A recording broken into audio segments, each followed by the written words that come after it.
Hi everyone, this is Michelle Patterson with Angel Souls, and these are your February 2015 Angel Oracle card readings. I just wanted to start out with an intro to let you know what decks I will be using for each of the signs. The first deck we're going to be using for this month is the Angel Therapy Oracle cards by Doreen Virtue. And then I will pull a card from the Romance Angels Oracle deck, also by Doreen Virtue. And then I'm going to pull a card from these very Valentine's Day-esque cards, Love Notes Oracle cards by Lisa Atkinson. Okay, stay tuned. All right, Taurus, let's see what's coming up for you for February 2015.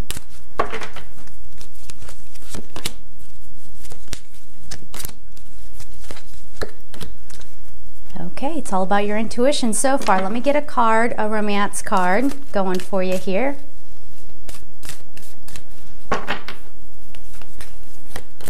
Beautiful. Okay, so the first card up we have is Singing and Dancing. Express yourself and awaken your psychic senses through through the magical power of music and movement. So this is something that you can call Archangel Sandalphon in to help you out with. He's the angel of music. He's also the angel that resonates with the Earth Star Chakra. So not only singing and dancing, that puts you in a state of joy, it lifts your vibration, it moves the energy within your body. These are all really wonderful, wonderful benefits of this, but it also is going to help you feel rooted and grounded. And the reason why that's important is because, as you'll see, we have I don't want to say this, sort of a heavy spiritual month for you. Okay? So you're usually pretty rooted and pretty grounded. Sure. But as this month unfolds, it might be really easy for you to run away into fantasy, or do you know what I mean? Like really start getting so hung up in your spiritual awakening or your spiritual experiences that you forget to live in your reality and still learn your 3D lessons, right? So we want to always strike that balance, and that's what you're going to be working on for this month. Now, the second card we have is You Are Profoundly Clairvoyant. Trust what you see in your mind's eye, as well as with your physical sight, for your spiritual vision helps you with healing, teaching, and guidance. Yeah, some of you are letting your guard down a little bit. This feels like it's speaking to some of the, I don't want to call you skeptics, because you're not really skeptics, but maybe the doubters.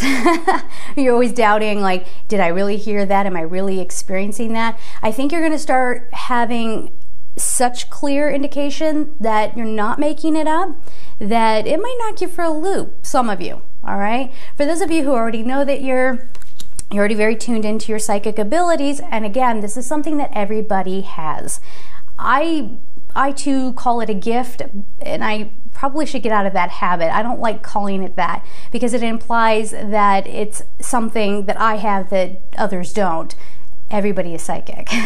It's just a matter of, do you want to use it or not, okay? So really, there's some really beautiful things coming up for you, but it has sort of a very Neptunian, is that a word? Neptunian kind of feel to it. So some of you, this is just the release and the play and the experience that you need to balance you out. For others, you could almost like overcorrect and go too far the other way. You gotta be in between, all right? Next card we have, listen to your intuitive feelings. Your body is receiving accurate messages from the divine. Now, I'm getting a message here. Be careful about reading too much into things, because people tend to do that as well, and it's to be expected. As we go on this whole awakening thing and we all try to find our way, it's really easy to get overly excited and start running away with yourself and be like, oh my gosh, now I have this profound gift, and now I'm going to read into everything, and everything's a sign. Careful with that, all right? For some of you, again, this isn't everyone, some of you are very grounded and you'll be able to handle this beautifully, because it's a really cool thing. It's going to be happening for you. And yet for others, you can have a hard time, they're saying, have a hard time differentiating from what is real and what is an illusion. Let me just get this whole thing. For a small percentage of you, this is going to be, and I have to say this, it's going to be working in sort of a negative way. And what I mean by that is maybe you read too much into a situation, or you assume people feel a certain way about you when they don't. And yes, and you start leaning on, well, I just feel it in my gut and I'm going to trust my psychic abilities. Well, that thing that's rising up in your gut, do we want you to pay attention to it? Yes. But we want you to know what you're listening for. So this is going to be a tricky month for some, where you have to finally do that thing where you have to differentiate between what is my fear ego telling me that I should read into that, and what is actual intuitive guidance. Now, you might ask, how do I get there? Well, it's pretty simple. It's like going to the gym, okay? You have to meditate, right? So you don't have to meditate to have messages come through, but you do need to be meditating to exercise that muscle of rising above that third dimensional ego consciousness and being aware of that higher wisdom. Does that make sense? That's how you'll get a feel for what that is, and you'll be able to recognize it in your day-to-day life. Eventually, you'll get really good at, no, that's just my mind playing tricks on me, or yeah, I should probably listen to that, okay? So the romance card we have is chemistry.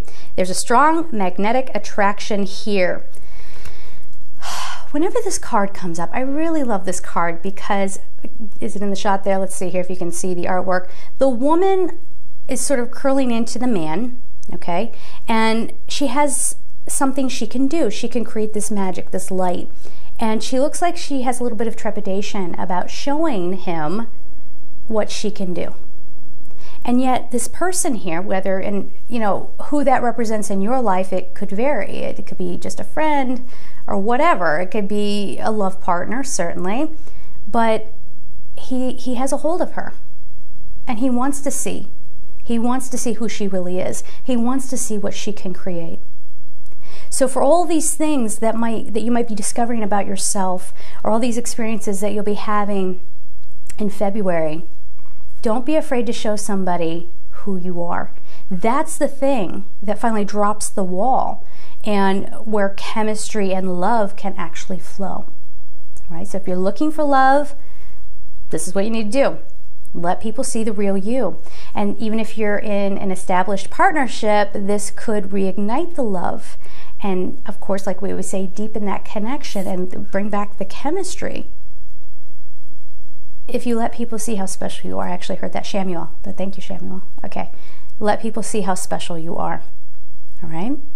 So I'm going to get a card here for Taurus from our little Valentine's Day deck. I call it that. I don't think that's what it's supposed to be. Oh, you have a number. Okay. The number is 12. Some of these cards have a little message. Some of them have a number. And this says 12 may indicate December the 12th, 12 months, weeks, or 12 years.